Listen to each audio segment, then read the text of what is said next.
everybody. Welcome back to Symbiosis Weekend. We're really happy today to introduce to you Ines Sotomayor, who is going to share about her mentoring journey and what she's been up to in the past like 9 months. So take it away. Okay, hello everybody. Thank you for being here today with me. I'm so happy to be able to present this. It is a special project to me. So I'm going to share my screen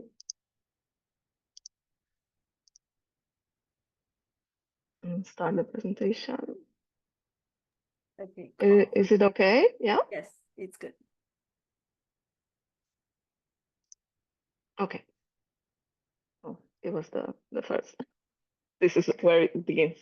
Um, okay, so I'm Ines and I'm a mentee at Symbiosis, the mentoring journey this year. And I'm in the group of Julie Whiteman, along with Dashin, my teammate. And this is my journey here in the project that I called like a calligraphic biography, because I took my own life as a theme for my project. So this is just a little bit about me. I'm a graphic designer here in Argentina, and but I work as a front-end developer. If you can see here on the top, this is what I do every day. I just code websites, and well, it's like it's like creating code just so the things look okay on the browser. So I kind of code the design, and here you can see that I'm a developer here at this software where I work. But currently, my journey in the coding began at the same time as I started to learn calligraphy. So it's like I've been developing the both of those things at the same time. Sorry, I'm going to just track my time. Okay. So I like to say that I use both sides of my brain because I do the code and I'll do the art at the same time.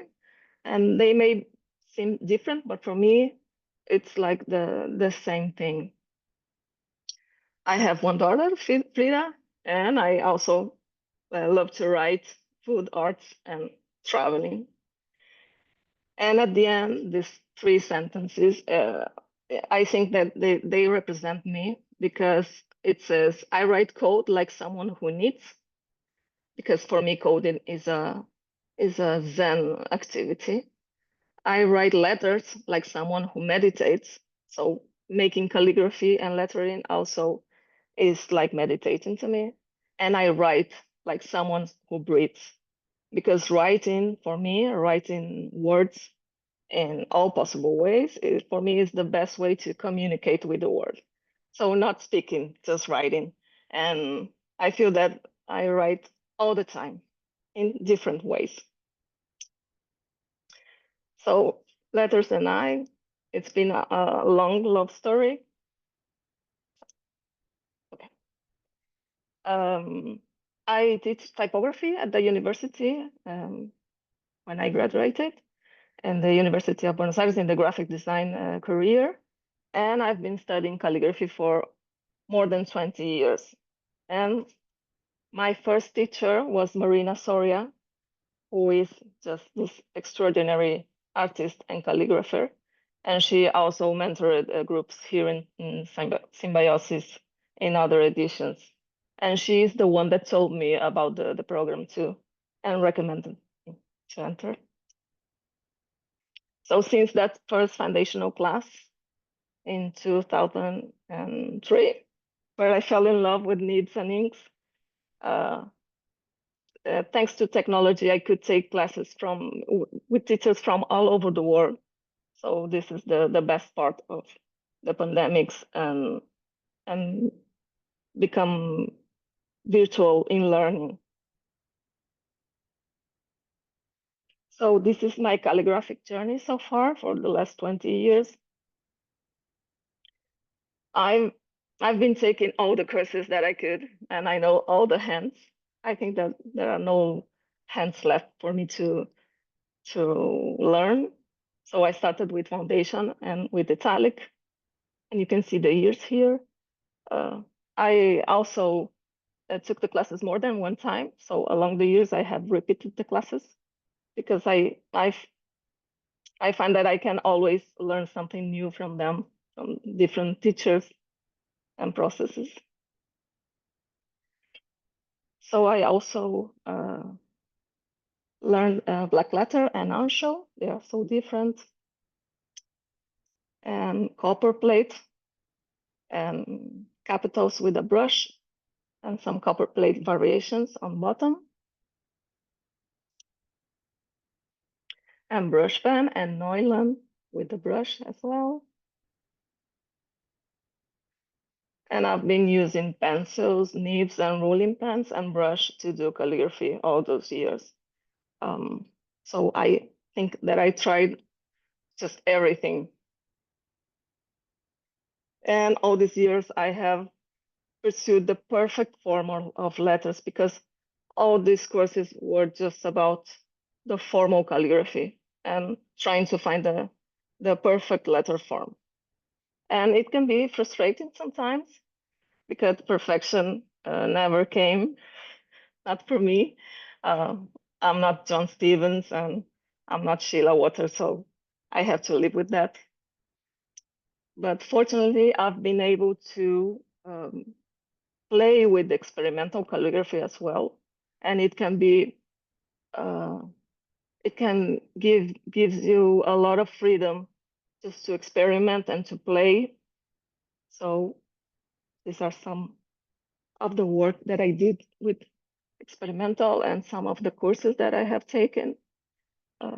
Mike Gold, Brody, Luca Barcelona. And at the end of last year, in October or November, I took this liberated line workshop with this amazing 5 teachers. And it was so revealing to me because we had 5 different classes, one per week, and they were so different and so enriching. And it was really, really revealing to me. And this is just the start for me of something new. So the liberated line ended in November. And for the Christmas of last year, I challenged myself to create a series of just experimental calligraphy to give as gifts for my family. So I was aiming to just let go the perfect letter forms and do imperfect letters here. So in some way, this series is a prequel of all the work that I did here in Symbiosis, because without them, I couldn't do the work that I presented here.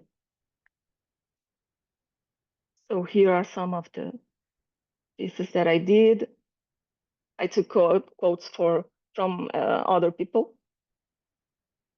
and I carefully selected them. Other pieces. And the last one.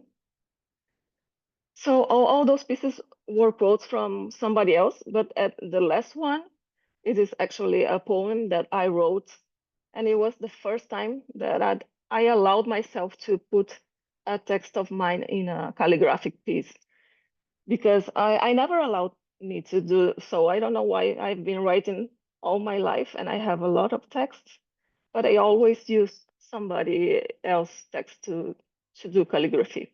So it was a turning point to me as well.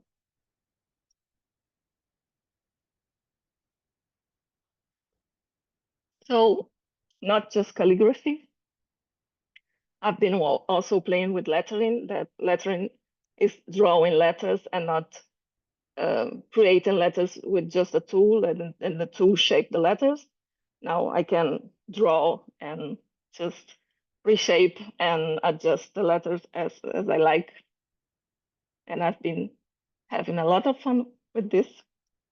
I use sometimes my iPad and Procreate to create lettering. It's um, it it gives me some freedom to explore and just to play and have fun. And the feeling of working on the Procreate and iPad, it's so natural that it's just like you are doing by hand. It's digital, but the feeling is the same of just working on the paper.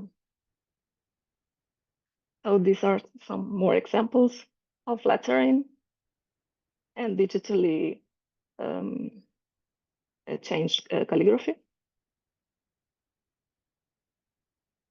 Not only simple words, but more complex composition as well. And this was a challenge in Instagram this January that we had one word per day to do. And I just challenged myself to create a different word and a different style every day during the whole month. And it was really fun to do that. And I had to work quick just to post on the day. And at the end of the challenge, at the end of January, I found out that I just won the challenge. So it was a good surprise. And then Symbiosis started on January 2, and at the end of the month. And it was a great surprise as well to enter here. As I said, Marina just told me about the program. And I never thought that I could enter, that I could be at the level to be here. So I was super happy. You can see that when I entered. This is Julie Whiteman, our mentor, a wonderful person and very generous and talented. And then Dorothy, the organizer, and Sheen, my fellow mentee. But at the same time that I was so happy to enter, a lot of questions just came to me. And I can see that these questions happens to all of us. I don't know why. So did I deserve this chance? Am I a true artist? Have I found my own voice? What can I offer that is unique? And what is the story that I have to tell? So I started to think, and um, I thought that maybe I could tell my own life. That is the story that I know most. So the images of my family. My family and I, we have lived in different countries since I was very young. I was born in Argentina, but we moved to Brazil before I turned 2 years old. It was just, oh, sorry. It was the first move when I was 2 years old of three that we had in our life. Uh, I obviously I don't remember that first move because I was so little, but I do remember that we lived out. We'd lived far away from our family since I was two. So that I remember that sensation of living far from family. And we moved because of my father, Rafael, that he was an architect and also a talented painter. And because of his career, we moved every time. So about my father, and this will be really hard. From my late dad, I have not just my artistic vocation, but also all his tools and art supplies because he was an architect and he had a lot of stuff, art stuff, and I have most of them here with me. These are his eco lines, the watercolors that he used with the airbrush, because he was an architect, but he created architectural presentations so in the 80s, right? 80s and 70s, so people could see how the building would look like when the building was finished. There were no AutoCAD or 3D rendering yet. So um, he had his studio at home. Here on the right, you can see just a sketch for a presentation that I have here with me. And all these paintings that are from him too. and he worked at home, and I was just so fascinated to watch him work. And well, I I just wanted to be like him. Uh, I wish I could carry his talent, but also find my own voice in the art world. So this is where my my calling comes from. So I took our family timeline, all the moves, and I tried to create a graphic and just make it more visual so everybody can understand. So I was born in Argentina. Then when I was 2 years old, we moved to Brazil, um, and we lived there until I was 15, and I did the high school there, all my childhood and part of the high school there. When I was 15, we moved to Portugal. We moved to Montessori. There is a beach near Lisbon, and it's just a beautiful place to live. It's a beautiful beach, and I just hated it at the beginning because it was the I was 15 and I just lost all my friends with this move. There was no internet, no WhatsApp, no cell phones.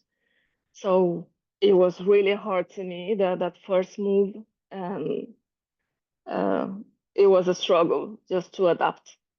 But then after I stopped hating it. I just started loving it, and when I loved it, we had to move again. When I was 17, we went away from Portugal and we came to Argentina. Um, so we could start a university here. My parents just knew that we would do the university here in Argentina. And we took a boat and we traveled for 2 weeks in the ocean just to move again and start a new life for me for the second time. It was the third move for my parents, but it was the second move that I remember in life, and it was really important to me. So I live in Argentina today. I never moved again. I don't want to move, but I think why just Argentina? Now there is the possibility to be everywhere, and Symbiosis is just the perfect example that you can project yourself to all over the world and meet people all over the world. So why limit to just one country at a time? This is my question today. So I had some ideas for the project, and this idea of the immigrant soul, there is a lifelong journey for me is very important because once you leave your country for the first time and you live outside, the feeling of not belonger, it just stays with you. Even when you return to your home, to your country, the country that you feel home or that you were born, you don't belong there anymore. So it is a feeling that has been haunting me all the life that I don't belong. I'm not from here and I'm not from anywhere. And at the same time, I am from everywhere that I lived. So it's kind of strange. So I feel a foreigner here and there and all the places that I lived. And we understand that our one constant condition is that we are the outsiders in all places. So this is something that I wanted to show in the project. So I had an initial plan. Um, I spent the whole first month just thinking about what I wanted to say and how I would say it so it could be understood. So just 1 month of thinking and writing and making notes, no work, no calligraphy. So I decided that I would divide my life into 3 stages and create an artwork inspired by each one, but by each stage in life chronologically. So I will start with my childhood and adolescence. They happen in Brazil and Portugal. I use Portuguese for this. It's my native language, not Spanish. It's Portuguese for me. Um, this stage will represent all those difficult years of adjusting and adapting, and all the fear and all the pain. And with no calligraphy yet, just the inexperienced handwriting like a child. So the second stage, just being a grown up from the moment that we came to Argentina, and I started the university, my professional career. I got married at 25 and I was a mother at 28, and we bought our house, and it was just all the grown up things that we did, and just uh, being in life what you are supposed to be, uh, just being the best version of yourself or what people are expecting you to be. This is when formal calligraphy enters in my life as well with the university by that time, and just the pursuit of perfection and formality. And I would use Spanish for this. And then the last stage, the third stage, it's the midlife crisis in my 40s, and just reinventing myself. At that time, I lost my two parents within 1 year and a half, and it was really difficult to me. I got divorced, and well, it was. I was just asking myself these questions of who really am I, and what do I want to do with my life in the next years? Uh, am I being the best version of myself actually? So this is where experimental calligraphy could enter. It could help me to express all these questions that I had in my mind, and just pushing the boundaries and breaking all the traditional rules that I have learned in the past. And I would use English for it because it was just a projection to the world. So this was the initial plan, as I said, but the final plan, it was not like that, because for the first stage I started to write. I tried to write with my left hand just to recreate an experience handwriting, and it was so frustrating. Well, plans are made to be broken, and it was so frustrating to write with my left hand that I said, "Oh no, I'm not doing this."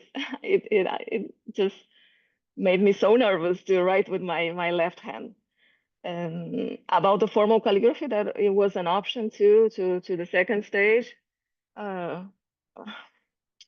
I didn't know if I wanted to do formal calligraphy, not for this particular project, because it would be too stressful to me too, because the letter forms wouldn't be perfect as I would like it. So I say no, no formal calligraphy is too stressful. I don't want to do that. So I have my my crisis stage and experimental calligraphy. And actually, this is the stage that I'm living right now. So for me, it made sense because it was the more fun stage and it was the more natural stage to me. And I just stick to it to the project. So maybe I can go back to the other stages in another project, but not for this one. So my whole project is about experimental and breaking the rules and showing who I really am. But how could my life become a calligraphic project? That was the question too, because I had all these ideas, these mental ideas, but how could I just put them on paper, on any surface, so they could be read and understood? So I knew that I have survived the early life changes and the darkest moment in my early days through art, because I drew and I painted and I wrote uh, all my life. It was the way to just decompress my discomfort and when I was young. And doing that, doing all kinds of art, drawing, painting, and writing, to me, it was natural. It was as natural as breathing. It was not a choice. It was not something that I could just choose and not to do or to do. I had to do it in order to survive. So very it's it's the only way that I know to survive the bad moments, and also to share the good ones. So I did this little note to myself regarding that early question: if am I a true artist? Do I deserve this chance? And if making art is not a choice and you just need to do it, if that doesn't make you an artist, then what does? So this project to me is very special because it has allowed me to call myself an artist. And I always knew that I was an artist, but just inside my mind and my soul, but I never allowed myself to call me that way outside. And this is the first time that I can say it. So it's very special to me. Here you can see the three places where I lived, and the years, and the everywhere that I'm here today. So I had some thoughts about losing the sense of belonging. That it was my theme for the project. Losing the sense of belonging surely can bring you fear and pain and a lot of doubt, especially when you are young and you have to adjust. But it also, if you learn from changes and from moves, it gives you flexibility and wisdom as well. And it makes you move through change with faith and curiosity. When you lose the fear of change, you just want more changes in life. That's the part of the faith. You know that you will survive, so you're just expecting the next adventure. And at the end, it transforms into freedom and gratitude. Once you have your journey and you have passed all the other stages, all the other feelings, there is a great sense of freedom and gratitude for being able to live all that, and to being able to know other places in the world and to meet people from all that places, and it's wonderful. So my piece is aimed to evoke these four feelings. It was not a plan. I was not planning to do four series, one for the fear of. No, it was when I did the work, and I knew what I wanted to say, but I didn't organize it just like this. But when I had all the work done, it was just natural. I just saw the this four series appearing naturally. So for the first one, there is the Black series about the grief and the pain. It's the dark one. For the second, for the wisdom and flexibility, there's the Blue series about the calm, and also about the ocean. That is so important to me. For the faith and curiosity, we have the Red series about the passion. And the last one, the multicolor, about freedom and gratitude, that is called the joy. And I'm going to explain a little about these works right now. So the Black series, the first one, that I think that it's the more painful and the darker. I had this process. I made a lot of pieces to this was the my starting point in Symbiosis journey, and I had a lot of marks.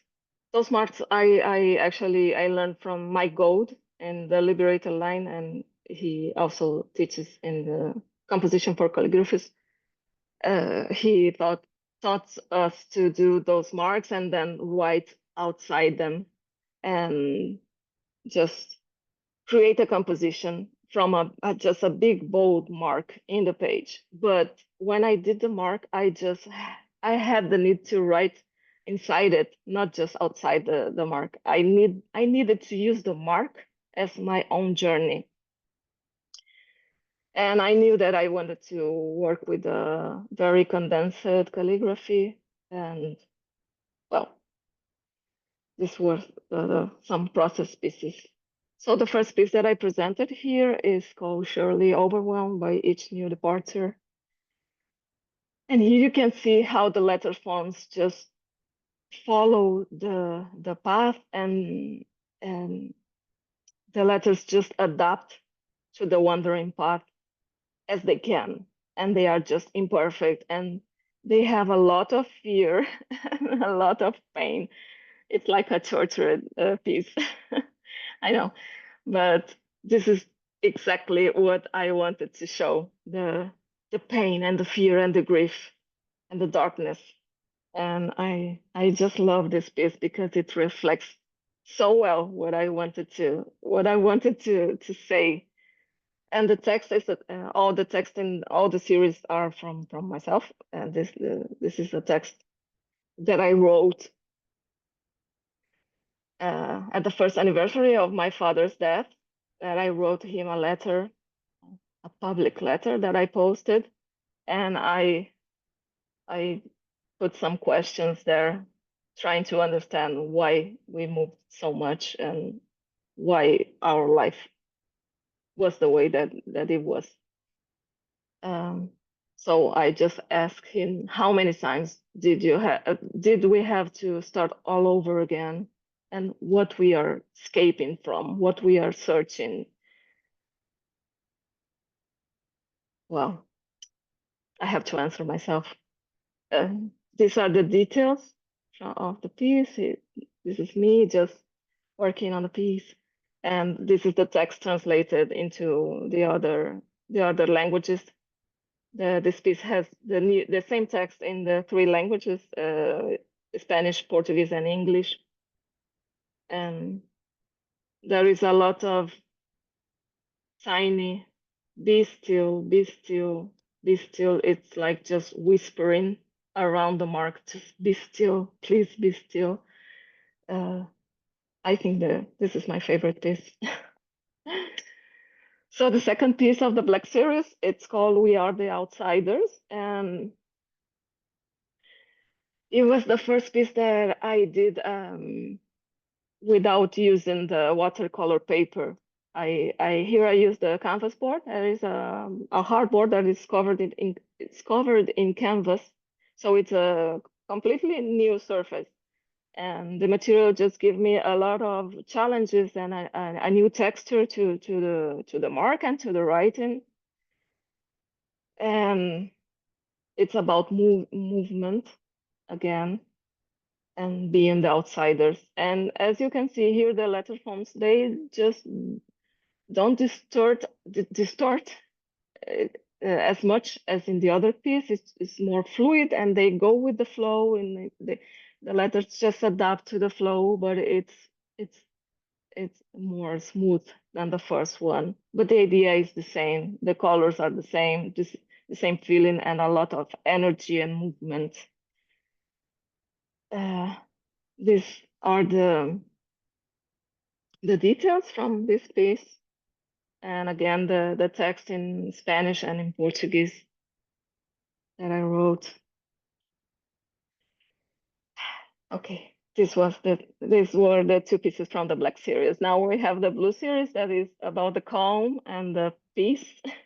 And I wanted um, to work with lighter colors because I started with the black and white and some of the red and other colors, but mostly black and white. And I wanted to just use lighter colors and brighter colors. And I had these beautiful greens and blues in acrylics and inks. So I started to use it, and it was just like the water as well for me. And it became the aquatic series as well. And it's about the sea. The text that I wrote here is about the sea and the meaning that the ocean has to me. This series represents acceptance and calm, embracing changes as an inevitable part of life, because change will happen anyway, and we can't control them, but we can control how we feel about it, I think, and just be in peace with change. And well, they evoke the ocean, that is really important. It says, every time I look at the sea, I only see this mysterious, dark, and sparkling bridge that insists on separating me from myself. And that is my way home, no matter what shore I'm on, because the ocean to me is just an element that divided me in two. And and I was living in two shores at the same time for a long time, and I still do. But it also connects me with my other part in the other side of the world. Um, and I always like to imagine when I was younger that I left a kind doppelganger. Doppelganger is a neville twin that we have somewhere in the world, but I like to imagine that I had a kind doppelganger on the other shore, so I could just watch people that I loved through the eyes of this figure, and to stay connected to the other shore while I was living away, far away. So these are the details. This is in the canvas board too, and I just love the colors, and it's more peaceful, and I hope you can see that too. So I have two pieces with the same name and representing the same things. This one is I worked in a canvas, a real canvas. I didn't work in canvas since I was a teenager when I took oil painting classes when I was 16 in Portugal, and I never touched a canvas anymore. So it was just challenging to me to write on a canvas, and this is the bigger piece that I have. It's the one that I have here behind me. And it also is about the water and the ocean, and about the trip uh, that we did on boat during 2 weeks through the ocean to come to Argentina. And the third piece from the blue series is a slightly different one. It's a diptych, and it's more flat, but I still use the blue colors. And I like the dark blue on the bottom because it's the blue of Portuguese styling. I don't know if you know that. This is the color on walls in Portugal. So I wanted to use it too. And it it symbolized the reflection between the sky and the sea, like it's a new day beginning in peace. And so it's about accepting the changes and embracing the changes. And this is the text that I wrote there. It's some of the text that I had in the Black series too.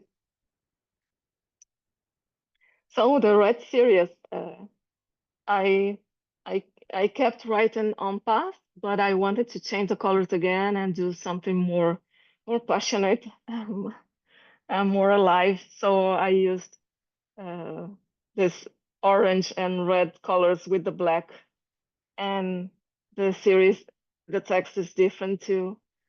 It's a long text. You can read it in the recording. It's about living with curiosity and faith and persisting through doubt. Because even in doubt, we just have to move on. We can't just block because we we are not sure of what is going to happen. So this is my drive. This is my passion, just to go through the changes and just survive, and after that just seeking the next change, that moves that I was so afraid of, now I'm just like, "Well, what is the next move?" So it just changed me, and the need to explore more. These are some of the details, and the text in Spanish too, because it's written in Spanish in the piece. And the last one, that is the multicolor, the Joy series. It might be simple, but I think that it's the sweetest piece that I did, and it's very different. I had enough writing in the path in the winding path, so I wanted to just have another approach. Sorry.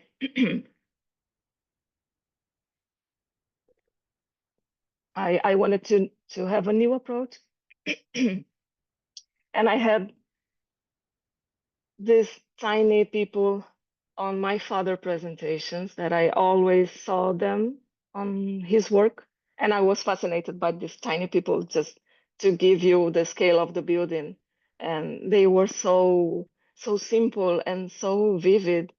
And so in another piece that it wasn't for this project, I just picked the echo lines from my father, and I created this tiny people piece. It was a tribute to my father. All those people just blending together and mixing colors, and it was uh, I was trying to mimic the work of my father here. So I looked at this, and I thought that maybe I could use it in a piece for the project. And I selected the colors from Brazil's flag. That is the country where I was raised, and they are so happy colors, so colorful, and I wanted to use that. And and then I just made free marks here. This is a process piece. I made just free marks with the colors, not people, just free marks in the paper. And I saw that they were butterflies. It was not intended, but I just saw butterflies there, and everything made sense. So I created this final piece that it's called From People to Butterflies. And it's a triptych where I start doing the tiny people with those colors, and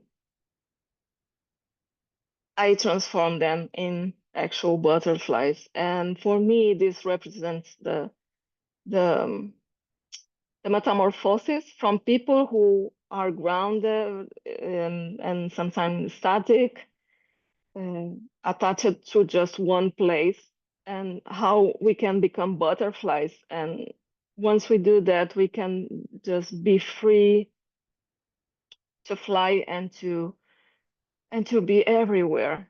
So the text says, from people to butterflies, belong nowhere to become part of everywhere. How can I take this sense of not belonging to the sense that I belong everywhere?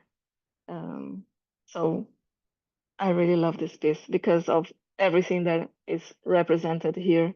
Especially here is my father in this piece in a happier way, because my father is on on the other pieces too, but not just joyful.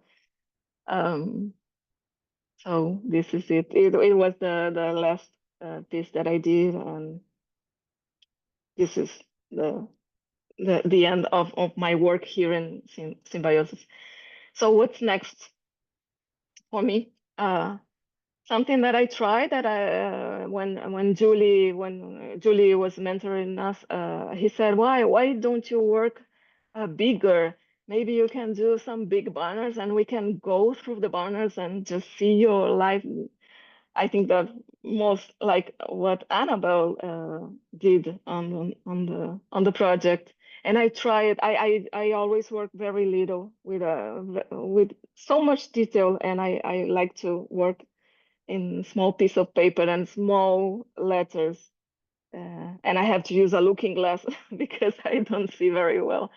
So I tried to work larger. It didn't work for me. It was just a failure here. I just did the mark, but I never, I never write upon it. So this is something that I want to explore in the future, just to write bigger and see what happens with the barks and with the letters in a bigger surface. And the other thing that I just thought when I started, I wanted to finish a piece where I could do a collaboration with my dad, and I would take work from him, some of his sketches, and I would just write upon it with my calligraphy, with my imperfect calligraphy, like a child. Uh, I I didn't have the courage yet to do so, so I just did this digital collage in Photoshop just to see how it would look like, and maybe I would do someday. I hope he's not mad at me that that I take a word from him and just destroy it with my lettering. I hope uh, he's happy with it. So this is it. This is for the next stage. And that's it. That's it. Thank you for all of us. Just a final thank you note. Thank you to all of you for being here with me today. It makes me really, really happy. Um, thank you. Special thanks to Dorothy, Marina, and Julie and Dasheen for the endless faith and encouragement through this project, and for the support and the generosity, and especially the faith that I could create something that was unique. To my friends and family, love you. Thank you for your constant support and the cheer along the way. And to my mom and dad, I always carry you in my heart. So thank you. Thank you very, very much. Wonderful. What a wonderful presentation. That is so awesome. I hope it made sense. Yes, yes, there are a lot of I have to congrats. read the comments. Yes, the congrats in the comments. I will send it to you. Julie, I'm sure you want to say something to Ines. You're muted. Thank you. Oh, Ines, I'm so proud of you. And I just feel like your dad is so proud of you. Sorry. That was Thank you, Julie. beautiful. It was Thank you. beautiful. Thank you. It was just it's so cool to see. I texted Dasheen too while you were presenting, and I said, "You're just doing such a beautiful job." And I feel like this has just been such a struggle for, I mean, all of us struggling through this journey. And I know that you struggled a lot with this process. And just to see not just the amount of work, but how you so expressed yourself through this has just been so beautiful to watch. I'm just so proud of you. Thanks Thank for you. letting I me be couldn't a have part of done. it. Yeah, it's really very heartfelt. I mean, we can feel the emotions in the lines, uh, in the expressiveness, in the colors. So it's been, I don't know, when I first saw the Black series, I could immediately feel the intensity of the emotion, and my husband and I, we just fell in love with it. I think that it is a very difficult thing to confront, or no, not to confront, but to recognize the emotions, and then to be able to translate it into art. I mean, that is amazing. And I think Mhm. that it is a very important and precious gift that as an artist we have. And then to try to put it in verse, you had this line about you feel compelled to put devastation into poetry. And that is so beautiful, so well put. I completely understand. Okay, Ines, there is a question. Alif says, did these works where you express your emotions later lead to their transformation? Or are these emotions still with you as they are? No, it is transformed. Just being able to put all of this in art is transforming, and it's like I put away some weight in my back. Just just put it in on paper and in artwork. So it is changing, and it's a lot of relief too, because um I really wanted to say that I had this inside, and I needed to say it. I just found out as I was working. It was a need. Yeah. That is so precious. An awesome, awesome journey. I mean, and I see that you were finding resolution. Is that the word? You were resolving some emotions that are very deep inside of you. And that producing all that work has been very healing, a way to process your emotions. Yeah. Yes, absolutely. Yeah. Yeah. And what a journey. I mean, Julie, you are the perfect person to see her through this. Oh dear, yes, because you are very empathetic. Simpatico is what they say, right? That you really are able to empathize and resonate with her. And yeah, so I'm just very grateful. Julie, thank you for being the mentor. Yeah, Julie not just um, she just not just brought us technical support and books and ideas and creative, also a lot of emotional support for this journey because it was so moving. And for the Shin too, he has his own journey that he will show soon.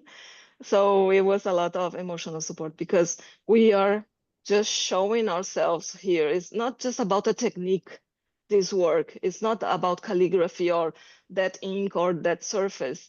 We are just putting ourselves out there, and it's like being naked. And Yeah. it is. I'm out there in the Yeah, work, very so you can see vulnerable. that I'm out there. And it was a lot of fun and a lot of growth. So Yeah. Yeah. thank you very much for both of you. You're welcome. One of the things that we were that Andrea also said, Andrea Vanelli, she was saying that, to produce art, you have to give a little bit of there's a little piece of yourself that goes in there. And that is what made it authentic, and that's what causes people to connect. Even though, I mean, just it's actually because it was so personal, and that is why other people resonated with it. When they see it, they feel the pain because it was so genuine and authentic. Yeah. Dashin, do you want to say something to your friend? Um, I'm just a bit emotional because I've been hearing her thoughts and her process, but we never looked all of it in just one go. And I know the stories and a lot more stories than which she told here. But every time she used to come, she was the one who created the most works among all three. Like she had work every month, and me and Miss Billman were just there and also yeah, she mentioned that Miss Billman was there every time we needed. She would just say, "You need me with groups, you need me alone, you can ask anything." And she shared so much that it never felt like it was difficult, even though it was because as Miss Inez was mentioning, she came from the same background, like the formal calligraphy, and she was trying, and we didn't know where we would land up. But when the works were finished, we knew what we were trying, and it happened somehow. I don't know how, but it happened. So Hmm. that was the beautiful part, I think, for us. And I learned so much from these two great women. I'm so thankful. Thank you so much. It's wonderful. I'm very amazed, Ines, that you've had 20 years of calligraphic learning. You've learned all the hands, all the scripts, but in the end, what you came to was that experimental script, right? Do you think that all that learning in traditional or all that foundation that you've had actually gave you the freedom to explore your own script? Like, Yes, absolutely. You have to know the rules to break them. So I knew a lot of rules from all those years of learning calligraphy, and I never was able to do a final piece with formal. it was a good training, and it was very zen and meditating, and I just liked to train it, but I didn't enjoy to make a final piece, just like John Stevens. So I think that this is not for me, but learning all of this is a important part of creating your own writing. I think that is really important, and Yeah. so yeah. Yeah, because I mean, it's very obvious from your pieces that there is a lot of discipline. There is a lot of thought, and the balance, the contrast, the control, the lines. There is so much discipline and restraint, right? You didn't just like go crazy, and there is a lot of restraint in it, and I think that makes it even more poignant. The feeling and the emotion is very precious. Yeah, but I Good. think that I got crazy because this is my crazy, because I came from a formal teaching. So this is crazy for me. I hope I can be even more crazy in the future, but this is just crazy to me. Yeah. Okay, wait. Marina is raising her hand. Let me look for her. Marina, where are you? Where is Marina? Oh, here she is. Sorry. Let me just put a spotlight on her. Marina, you're muted. Hi, Yes. can you hear me? Yes. Yes, I have a hello. very bad signal today. Hi, Ines. Wonderful, congratulations. Her work is stunning since she first came to learn calligraphy, and that was in 2005, 6, Three. 3, I don't know, 3. But what is great about Ines is that she's not just a calligrapher or a graphic designer, she's a writer. All the words she speaks are hers. So from the very beginning, she's speaking from her heart. And if you could read her in Spanish, you wouldn't believe how good she is, how the metaphors she uses, the words. It is so touching. So then she is the full package from the first step of the process till the last one. She has all the knowledges she needs, but she has to be pushed along this road to become the artist that she already is from the very beginning. And for me, it has been such a pleasure to follow her on some parts of the way. And she knows that she, together with another student, are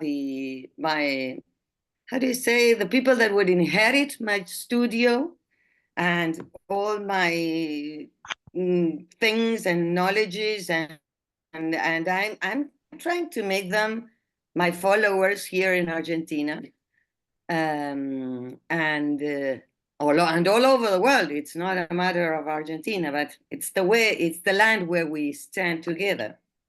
So I'm very being her for so many years to tell her, go on to art, go on, have everything you need. There's nothing left. You just have to go up. How beautiful and everything. So that's why I to encourage her to enter this program, because Oh, Oh, we lost her. Marina is We frozen. lost her. Yeah, we did. Yeah. Sir.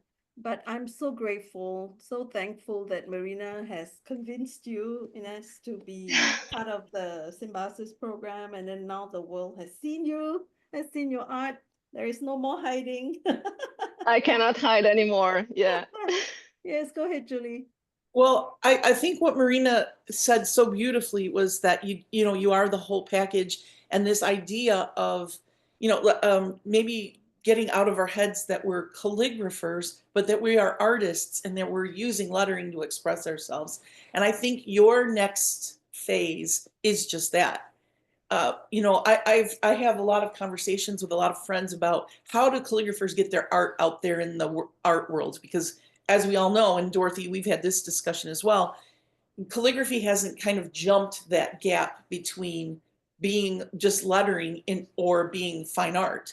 And I think, Ines, you know, you might be that bridge into that fine art world. Go for it, you know, use that expression, use your words to create art.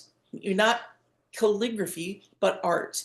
And I mean, I feel like that's my next phase of my journey. It's like, how can I use my expression, my words to create art? Because that's all I ever wanted to be, was an artist.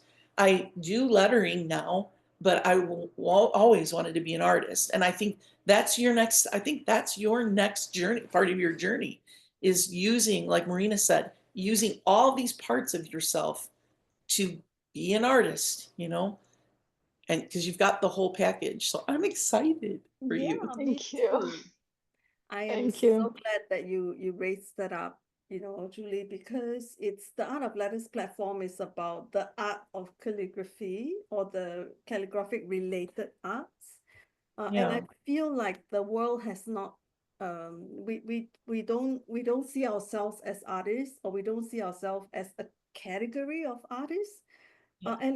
And why not, you know, because really what we are producing is art, you know, and Right. my strong conviction is really like what Julie said, that you did cross that bridge actually with the pieces that you've created. Mm-hmm. So, okay, wait, Marina is back. I'm gonna look for her again. Marina. Yeah, I'm sorry. I said it's raining, so the internet is very unstable, at least in my place. So what I was saying is that these kind of projects, other projects that really help people to give that huge step. Most people don't give this huge step of going into the arts. They stay in the safer side of, I know calligraphy, I know how to do it, I know all the rules. Everybody loves it because not everybody is capable of doing it, but I'm safe. This is okay. The problem is when you have to put yourself on the line, when you have to expose your emotions. But I always say, you don't have to make them legible. You can always hide them. Your words can't be legible at all. Not even a letter could be readable. So, but nevertheless, the emotion is there on the paper, and people can read that. They don't know what it's going on you, but they know that there's something going on. And the wonderful thing about this is that all the students I have mentored have felt this breakthrough, I don't know, this breaking point. And also, when I have exhibited calligraphy or uh, in my experience as an artist, people were wowed because they did not know this existed, literally. They say, what is what you're doing? But this is not the calligraphy we are thinking of. These are not the books our granny used to write. These are not the letters from the patriots of the beginning of our history. This is something totally different. So I know a lot of people are not aware that this is a discipline, and there is a huge world. Just yesterday, I missed yesterday's meetings because I was giving a lecture on artist books in the Association of Argentine Association of Bookbinders. And I was also explaining them, bookbinders are so important, not to restore or to bookbind old books or magazines. They have to help us to create new books, because these are the new books of the future. These are the books that will be kept. This is the stuff that will be in museums, in public libraries, in universities and books and schools of arts, because nobody is going to write anymore with their hands. So we are the haute couture of the world, but in calligraphy. So that's why it is so important for us to lose our fear and our shame or whatever. We are all artists and we have all these possibilities, and we are in this discipline right now, but we could be artists of cooking or of pottery or whatever. But we found our love in this, in the calligraphy world, in the written word, because it's not just any art, it's the written word. And I'm sure we all will be successful, very successful. It takes time and we have to work a lot. But we are starting. This project is working for that goal. So I'm so proud of everybody, but mainly of Ines right now, and of you, Dorothy, that you make it possible. That's it. And also of all the mentees I have had. But I just wanted to say this. Thank you, Marina. Awesome. Well said. Okay, Tox was raising his hand, so let's put him on. Thank you. Ines, firstly, thank you so much for sharing this story. We all have so many different ways into calligraphy and so many different reasons for doing calligraphy. So thank you for sharing your story. What I found most interesting is that I've also lived in several places. Moving as a child, your parents are taking you places. You just have to uproot, go, move, adapt, uproot, move, go. You don't have choice. You just make your place in the world. So, I mean, I've been living in Australia now for 10 years. The UK was home for a long time. Also lived in Switzerland for a little bit, 3.5 years or thereabouts, and that whole dislocation and having to move. So I guess my question to you really is, now, as you say, you've gone through several phases of your life, from the childhood you have no choice, to the teenager where you make your peace with it, to as an adult where you've made your plans for how you think your life is going to go, and now in your mid whatever age where you are now in a different place to where you imagined you would be. Where is home now? Have you found that a place where you can consider home?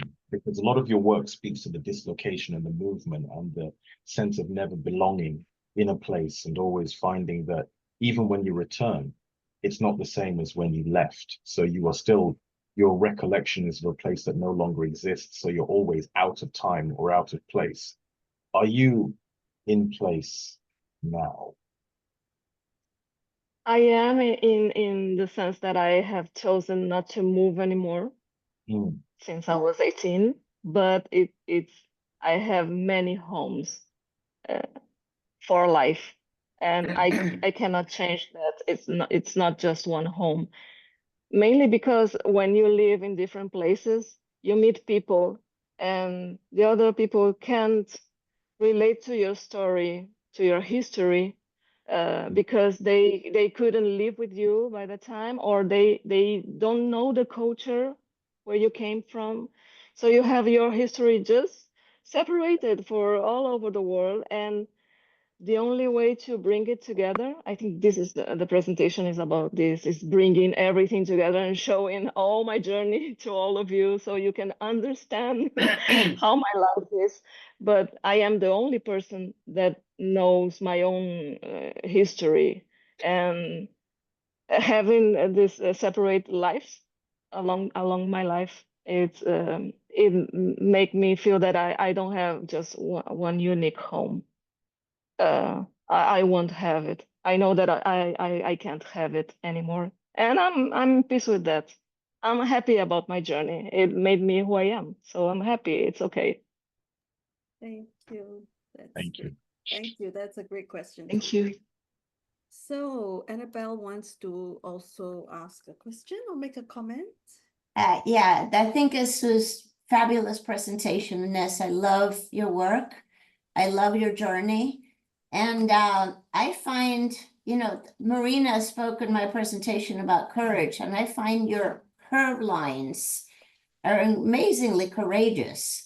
And that has nothing to do with calligraphy, just coming from another part of you. And I think the quote that Marina had about the line and the imperfections of your line, and that yet how it keeps flowing and the force it has, I find it amazing. It's just very powerful, and I like the dialogue between your lettering and the line. That, you know, the background thing that is creating this turbulence or this motion that you're not quite controlling. And I find that amazing and super powerful. I congratulate you. Thank you very much. Thank you. Thank you, Annabelle. Well, it's past the hour, so I'm going to stop the recording. So, but we can stay and chat for a little bit. So thank you, Ines. Congrats on such a great presentation and your work. So yay. Thank you.